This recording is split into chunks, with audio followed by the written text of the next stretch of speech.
Uma das maiores histórias da Bíblia é a história de Davi, né? E ele é lembrado em Israel até os dias de hoje, como um excelente rei. Agora, Salmos 8, vamos ver se nós chegamos aos seguintes, né, da ordem cronológica que nós estamos lendo a Bíblia, e vamos pedir a direção de Deus. Senhor, meu Deus e meu Pai, eu peço que em nome do Senhor Jesus, o Senhor fale conosco por meio da Tua palavra, abrindo o nosso entendimento e nos capacitando a entender a Tua boa, perfeita e agradável vontade. Senhor, abençoa essa pessoa que tem meditado comigo, que tem se esforçado, que tira o seu tempo para meditar, que ela seja fortalecida em todos os aspectos da vida dela. Que assim seja, graças a Deus. Salmo 8, versículo 1 diz: Senhor, Senhor nosso, quão admirável é o teu nome em toda a terra, pois puseste a tua glória sobre os céus. O comentário diz: Senhor nosso, dar a liberdade para o Todo-Poderoso se apossar de nós, como sua propriedade particular, nos dá um privilégio imensurável de também chamá-lo de nosso Senhor. É verdade, porque diz assim o apóstolo, né? Lá no Novo Testamento, nós somos propriedades, um povo santo, separado para Deus. O 2, tu ordenastes força da boca das crianças e dos que mamam por causa dos teus inimigos, para fazer calar os inimigos e ao vingador. O comentário diz: o louvor proferido pelas crianças é puro, pois está desprovido de interesses e glórias próprias. O Altíssimo pode suscitar para si a mais perfeita adoração de onde quiser, até mesmo da boca das frágeis criancinhas. Ao receber o louvor dos pequeninos no templo e ser contestado pelos principais religiosos, o Messias, o Senhor Jesus, cumpriu essa passagem profética. As palavras sinceras das crianças se transformaram em força para silenciar os religiosos hipócritas. Deus continua suscitando honra e louvor para si entre os fracos e desacreditados da sociedade. Vamos ver esse episódio, Mateus 21, do 15 ao 16. Vendo então os principais sacerdotes e os escribas, as maravilhas que fazia, e os meninos clamando no templo, Hosana ao filho de Davi, indignaram-se e disseram-lhe: ouves o que estes dizem? E Jesus lhe disse: sim, nunca leste? Pela boca dos meninos e das criancinhas de peito tiraste o perfeito louvor. Pela pureza daquelas crianças, elas conseguiam enxergar o Messias tão esperado diante delas.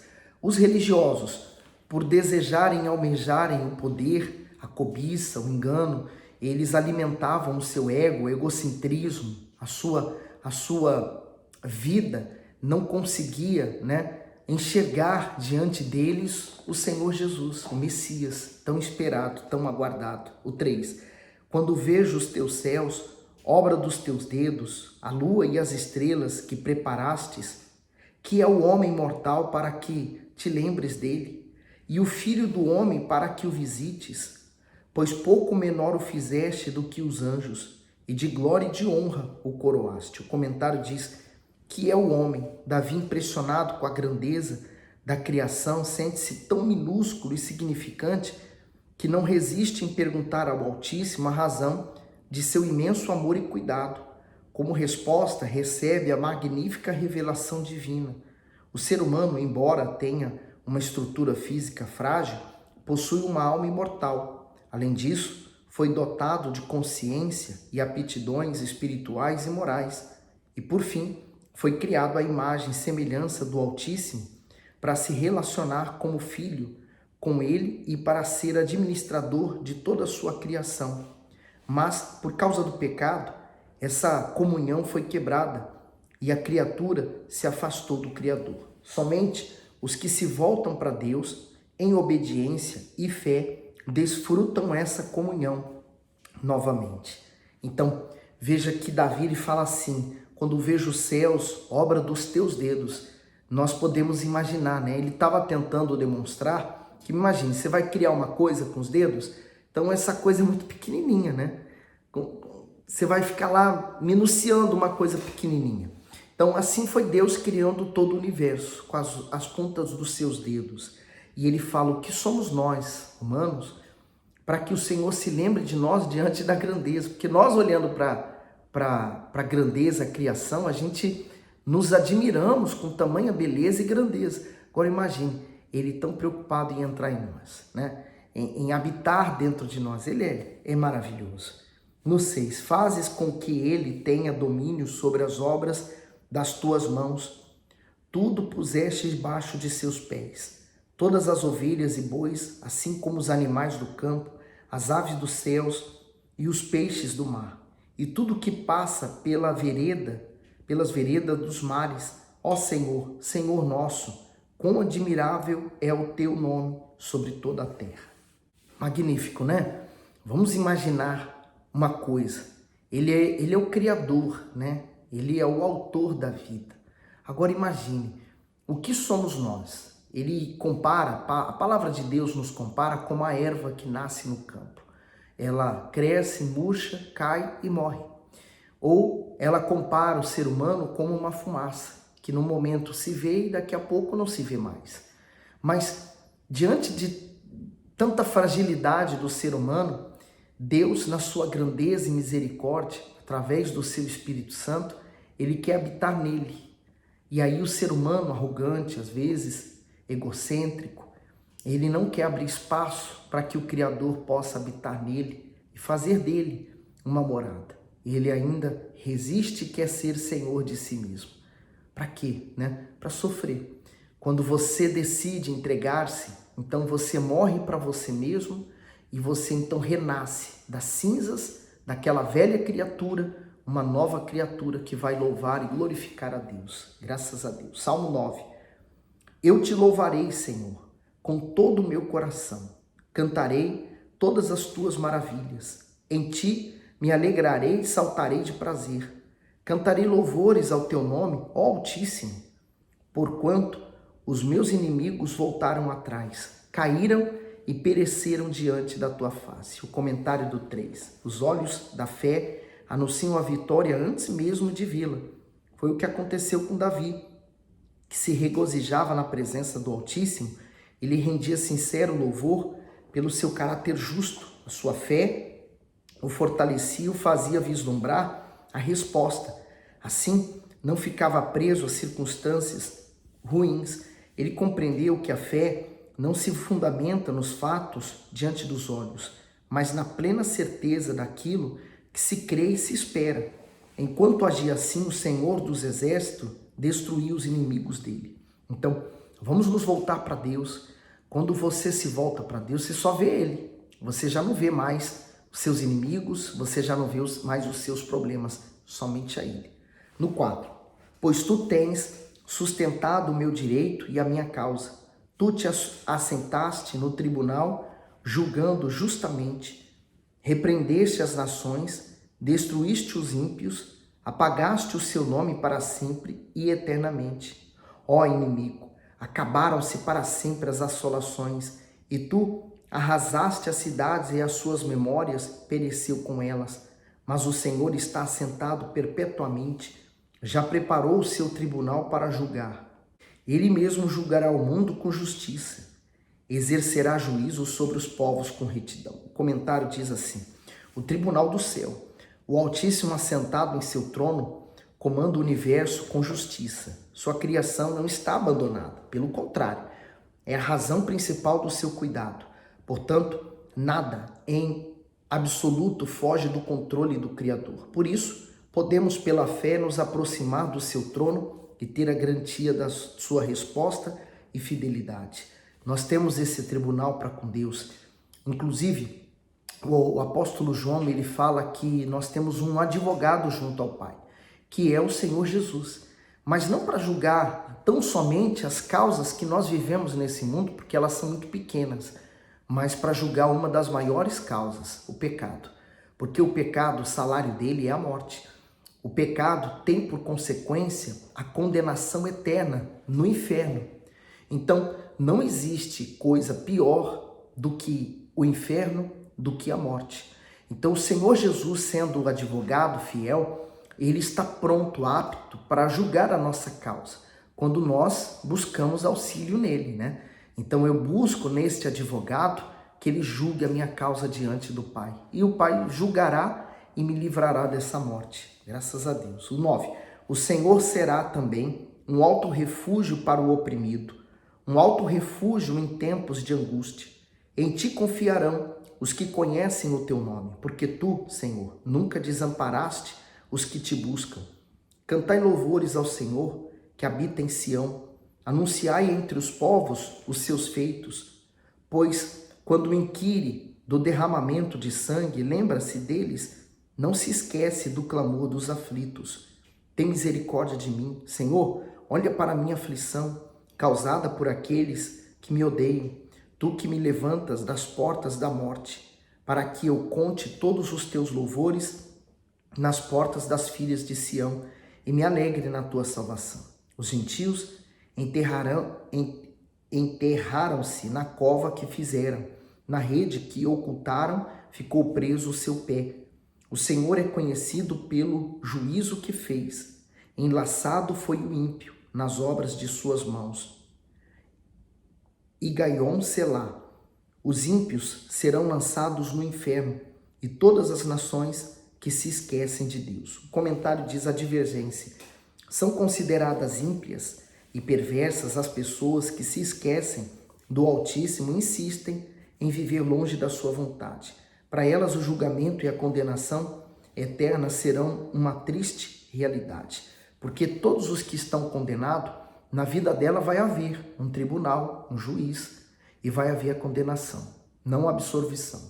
Porque a absolvição, ela acontece agora, em vida, quando eu aceito Jesus como meu Senhor e Salvador.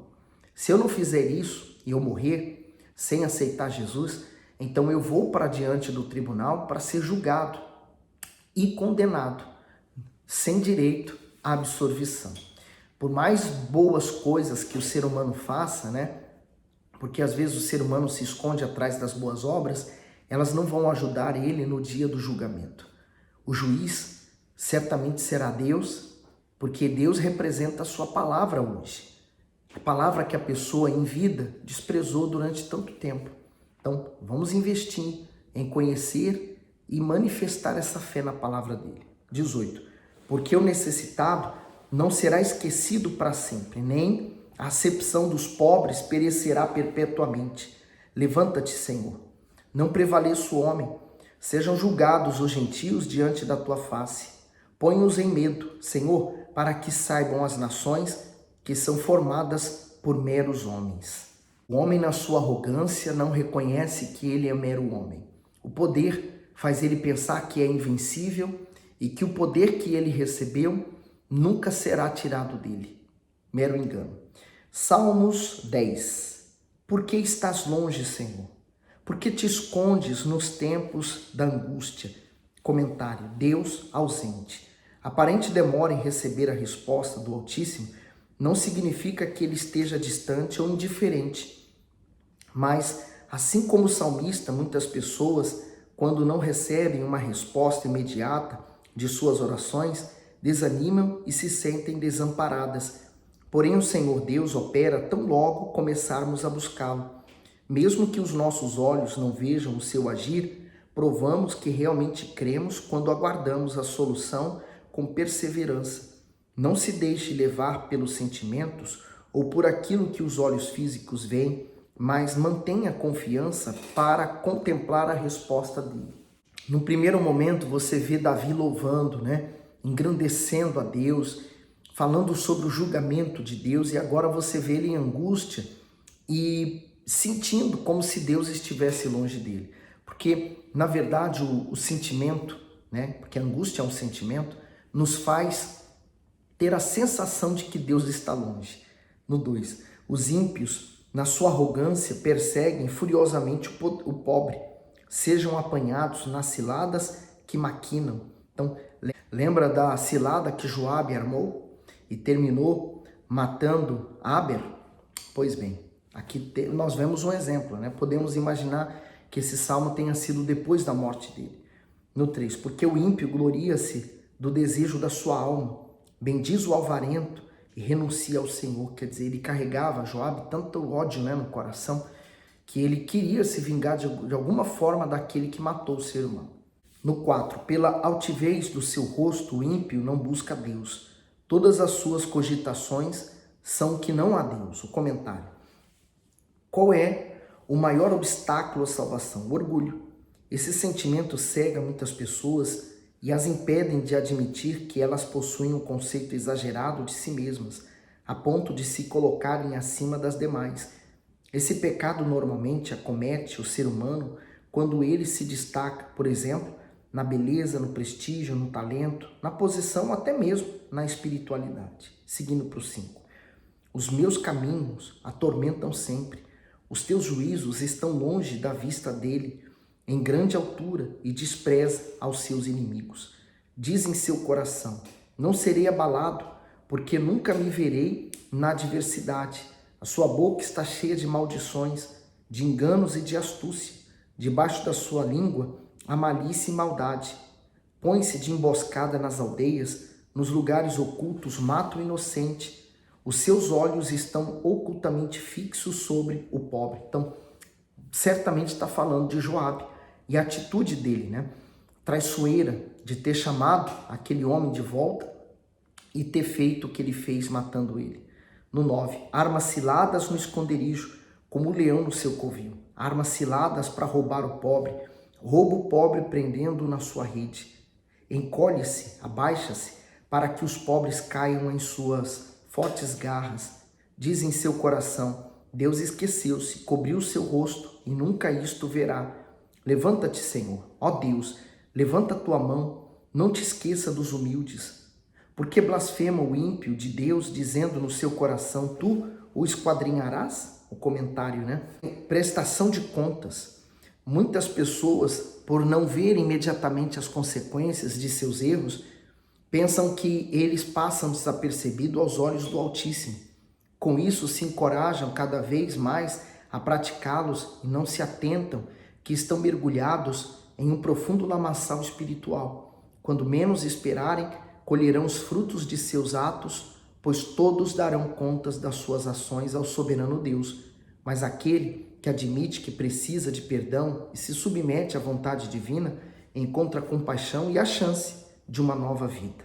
Então, nós vimos nos vídeos anteriores que depois, mais tarde, Salomão veio então executar juízo com Joabe. E Joabe ainda fez isso novamente com outra pessoa, né? Quer dizer, a pessoa ela continua alimentada com aquele ódio. No 14, tu o viste, porque atentas para o trabalho e enfado para retribuir com tuas mãos. A ti o pobre se encomenda, tu és o auxílio do órfão. Quebra o braço do ímpio e malvado, busca sua impiedade, até que nenhuma encontres. O Senhor é Rei eterno, da sua terra perecerão os gentios. Senhor, tu ouviste os desejos dos mansos, confortarás os seus corações. Os teus ouvidos estarão abertos para eles, para fazer justiça ao órfão e ao oprimido, a fim de que o homem da terra não prossiga mais em usar de violência. Eu vou encerrar esse vídeo de hoje lendo o Salmo 14, porque também representa o Salmo de Davi. Começa assim. Disse o nécio no seu coração, não há Deus. Tem-se corrompido, fazem-se abomináveis. Em suas obras não há ninguém que faça o bem. Então, sabe aquela expressão? Não é porque ninguém faz o bem que eu também vou fazer o que é errado. Eu vou fazer o certo, mesmo que ninguém esteja a fazer. Então, o nécio, né, o louco, ele diz no coração dele, não há Deus, então eu vou fazer tudo de errado. O engano certo, né? O comentário, o nécio vive como se não precisasse de Deus ou como se ele não existisse. E por decidir deixar o Senhor fora da sua vida, tem o seu interior cada vez mais consumido pela corrupção e pela insensatez. O nécio possui um entendimento equivocado de que o eterno é indiferente ao comportamento humano, e isso move a praticar seus pecados deliberadamente. Sem direção, caminha para a destruição eterna e nem se dá conta deste perigo. Seguindo para o 2. O Senhor olhou desde os céus para os filhos dos homens para ver se havia algum que tivesse entendimento e buscasse a Deus. O comentário diz, olhou desde os céus. O soberano Deus busca pessoas que tenham interesse em conhecê-lo verdadeiramente e queiram se aliar a ele. Quando as encontra, enche-as com seus pensamentos e direciona-as de acordo com a sua vontade. Sua intenção é torná-las à prova viva do seu poder neste mundo e assim fazer o seu nome conhecido por todos. Por isso a igreja, ela não faz uma fábrica de santos, mas ela ensina o caminho que se deve seguir. Por isso que Jesus, ele se identifica sendo o caminho, a verdade e a vida. No 3, desviaram-se todos e juntamente se fizeram imundos. Não há quem faça o bem, não há sequer um. Não terão conhecimento os que praticam iniquidade, os quais comem o meu povo como se comessem pão e não invocam ao Senhor. Ali se acharam em grande pavor, porque Deus está na geração dos justos. Vós envergonhais o conselho dos pobres, porque o Senhor é o seu refúgio. Ó, se de Sião tivera já vindo a redenção de Israel, quando o Senhor fizer voltar os cativos do seu povo, se regozijará Jacó e se alegrará Israel. Hoje nós falamos, Maranata, ora vem Senhor Jesus. Nós aguardamos ansiosamente o retorno do nosso Senhor e Rei. Naquele tempo eles aguardavam o Messias que viria remi-los dos seus pecados. Hoje já fomos remidos, já fomos lavados pelo sangue do Cordeiro, já fomos livres do pecado e da morte eterna. Agora, aquilo que nós aguardamos, o seu retorno. E como igreja do Senhor Jesus, eu, você, precisamos estar como uma noiva, virgem e prudente, com azeite, com o Espírito Santo, preparado e aguardando o seu retorno, o retorno do grande Rei, o retorno do esposo que nos prometeu que viria nos buscar e também dizendo que na casa do seu Pai havia muitas moradas e que lá também seria nossa, graças a Deus. E você? Está se preparando como uma noiva prudente? Ou você está vivendo a vida como aquelas virgens loucas, que não deram importância ao azeite e viveram a vida, mesmo que sendo virgens, mas eram loucas? Pense bem. Que Deus abençoe você. Mande esse vídeo para as pessoas que você está evangelizando. Vamos ajudá-las através da palavra de Deus. Dê o seu gosto, faz seu comentário. Fique bem.